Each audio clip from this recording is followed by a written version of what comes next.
My long day is coming to a close, and it is coming to a close in the best way possible, and that is with some Daredevil Born Again. My name is Daniel Strunk. Welcome to QuickTime Reactions, and welcome to my review of Daredevil Born Again Season 2, Episode 5, which is entitled The Grand Design. This episode was written by Jesse Wigato. I believe that is how you pronounce his last name. And I said to myself, why does that name sound familiar to me? And that is because he wrote the screenplay for Tron Ares. Now, I know Tron Ares wasn't really everybody's cup of tea, but I had an enjoyable time watching that movie. And the episode was directed by Angela Barnes. So after the chaotic events that happened towards the tail end of last episode, the hunt is now on for both Daredevil and Bullseye, as they're both being kind of lumped together with the potential killing of Vanessa Fisk. Meanwhile, both Matt and Fisk are maybe having to come to grips with, in Matt's case, the man who's caused him a lot of pain, and with Fisk, the woman that he has loved for so many years. Both of them could potentially die. So, who bites the bullet in this episode?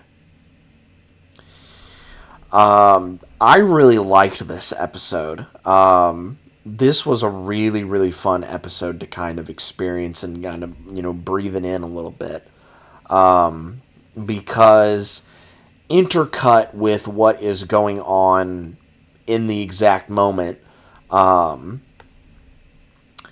we also get some flashbacks to all the characters when they were younger, aka when they were in the Netflix show. So, in this episode, we get Eldon Henson back as Foggy, which I thought was really cool, and getting to see him and Charlie Cox as well just play off each other is so good. So, I'm going to take it one at a time. I'm going to take Matt's story with Bullseye, Fisk's story with Vanessa, and Daniel's story with Buck. So let's start with Matt and Bullseye. They flee from Fogwell's gym, and they're basically trying to avoid the AVTF as much as they can. Bullseye is steadfast and vehement about, Matt, dude, you just gotta let me go. You just have to let me die.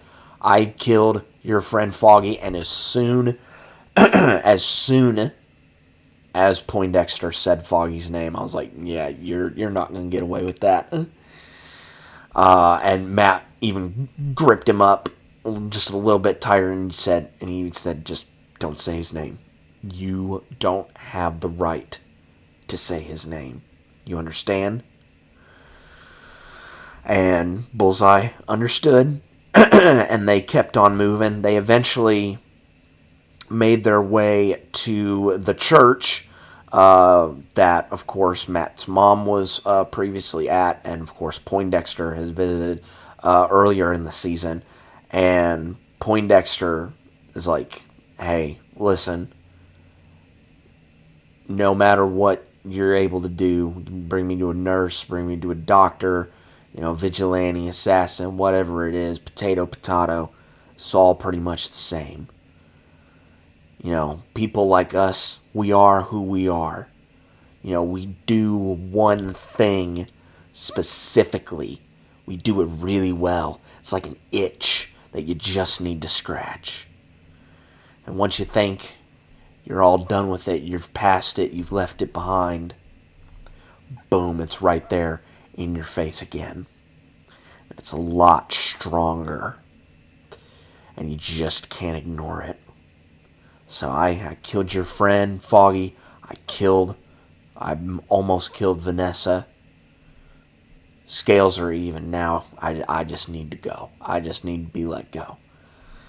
And they make their way into a back room of the church. And Matt even decided to leave Poindexter behind. And to maybe even potentially get caught by the AVTF. But throughout this, Matt was thinking back on a time when he and Foggy worked a case before they had founded Nelson, Murdoch, and Page, that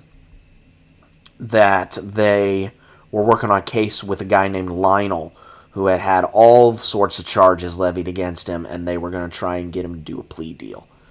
But Lionel actually knew Foggy, and even had a nickname for him called Foggy the Fembot. And Lionel, who's also named Ray, Lionel's was his nickname, Ray's his actual name. Lionel says, hey, I'm not signing this plea deal, because you know why? Because if I go in jail, I'm not going to be serving 3 years, 5 years, 6 years, whatever it is. I'm going to be in there 24 hours. Because there's going to be people inside that prison that are going to get me once I step foot into that prison. I'm not signing anything. And sure enough, word gets back to the office that Foggy and Matt are working at, and they have to go through all sorts of paperwork. And Foggy finds a clerical error in the warrant for Lionel's arrest. And that was essentially the get out of jail free card. So when Lionel gets his way out, thanks both of them for doing so in, a kind of a rude way. He makes his way back to his apartment thinking that, he's just going to be waiting on people to come and get him. But Foggy ends up taking the Murdoch and Nelson money that they had been saving up to try and open their own firm, and gave it to Lionel to try and give him a fresh start. And, of course, Matt cottoned on to the fact that Foggy did that, and, of course, they had a back and forth at the office, about, Matt on the side of, he did all these things, etc., etc. He should pay for, what he's done by going to jail.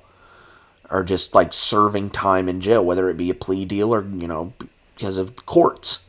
But Foggy, invoking Matt's, religious side, what about mercy, redemption, second chances? What about all that stuff? And the chemistry that Ellen Henson and Charlie Cox had in this scene was all throughout the episode was absolutely awesome. It was really, really good. And, of course, they go and celebrate at Josie's afterwards for, a job well done. Let's go over to Fisk and Vanessa. Vanessa is not dead. She is very much in critical condition, though, because, she had a glass shard in her head. So Fisk is, apoplectic. Just trying to do anything and everything possible to save his wife. And we get flashes of a younger Vanessa when she used to work for the art house, suggests to her boss, well, maybe put up this painting. And, maybe the right guy comes in and, speaks to him, moves him in such a way that, you could tack on 2 zeros to the end of that and, maybe have it out the door. And, of course, the owner of the art house isn't buying it. And, of course, the painting that she is talking about is Rabbit in a Snowstorm. And so, this thought is running through her head, as well as, the dream that she had talked about with Fisk, just going off to an island, not having to deal with, all of the stuff that they've been dealing with over the years, and just, just relaxing with them, just them. And the doctor comes in and tells Fisk, I'm going to do whatever it is that I can to try and save your wife. Huh? And, she's getting surgery done, and it seems like she's okay. She's awake. She's compos mentis. She wants a pineapple drink, but Fisk is like, well, you don't like pineapple because it does something weird with your lips. But that's what his wife wants, so they get a pineapple drink, and Vanessa wants to hear, the story about, how they met. And, of course, during the flashbacks to the art house as well, we get to see a younger Fisk and Wesley. You all remember Wesley from the Netflix show, the guy that Karen gunned down at point blank range, that Wesley.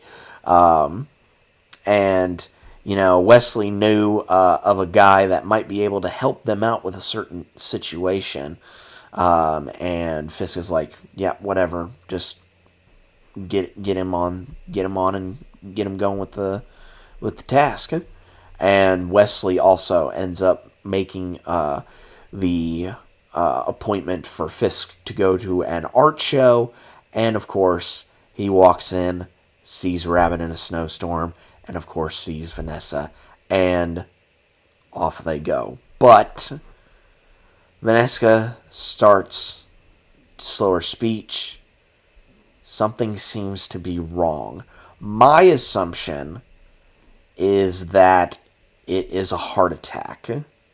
Same thing that happened with Cherry.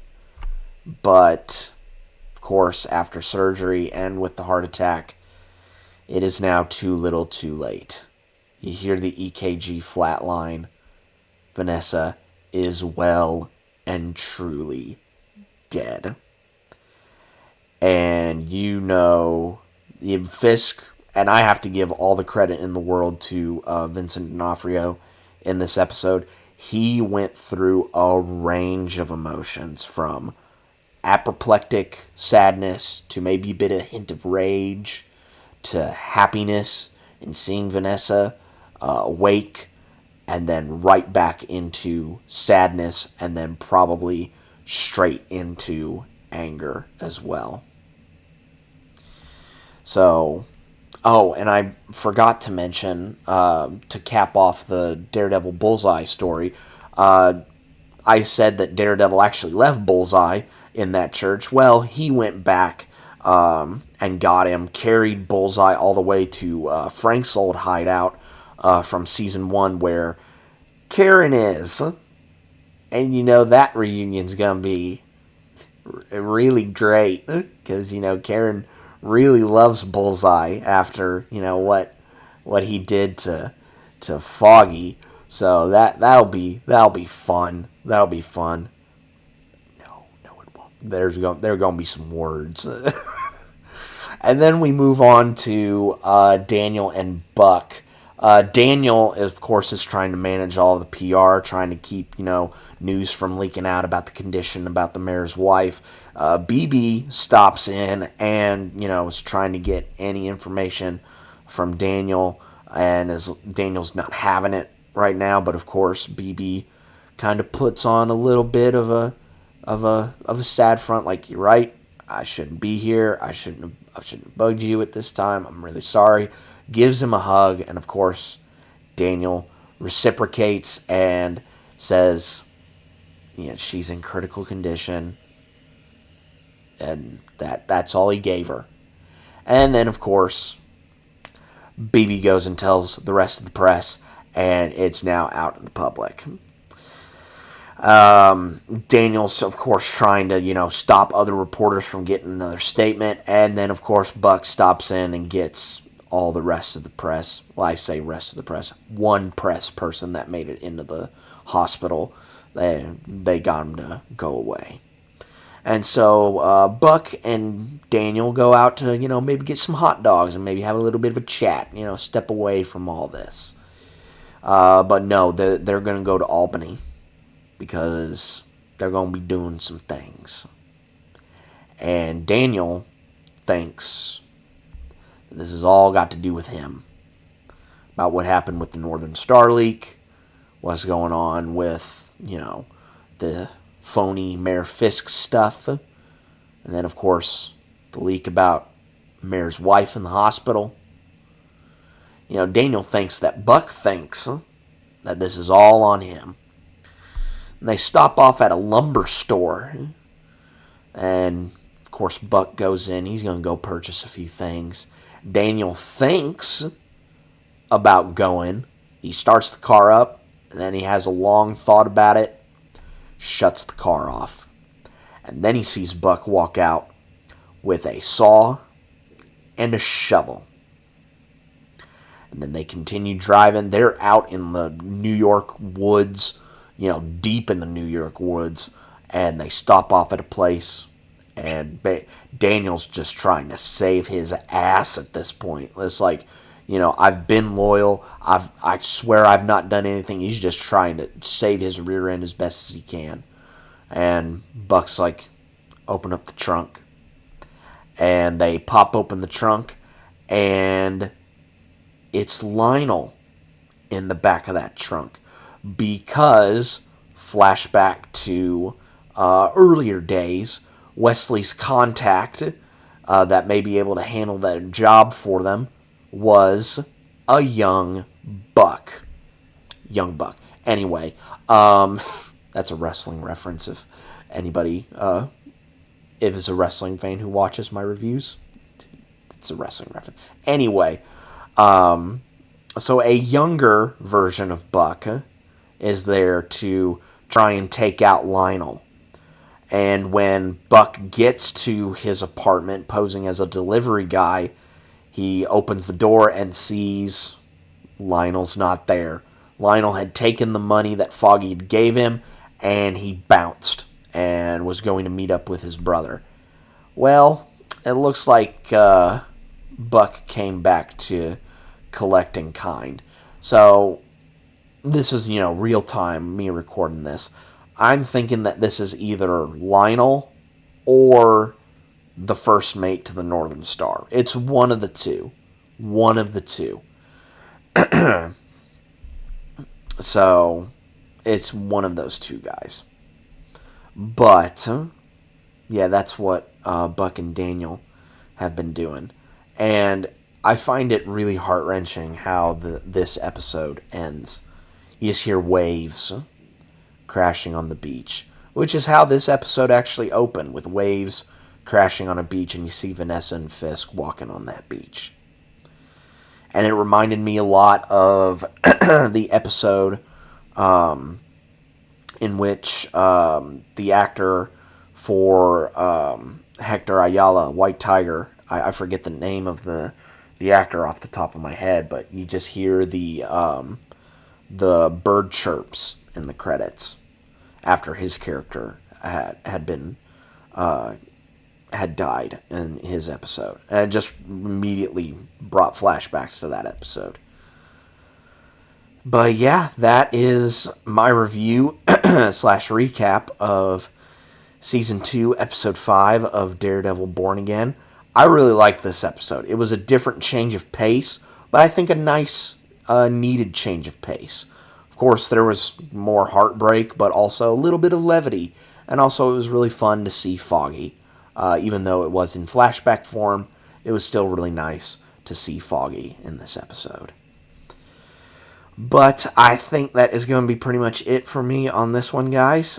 Be safe out there, and if you are going to church and you stumble across a couple of guys in suits, my suggestion is that you turn around and you go back. I don't care if the mass is spectacular, but you just need to get out of that church, because I don't think you would want to deal with any of that. Just saying. And I will catch you guys next time.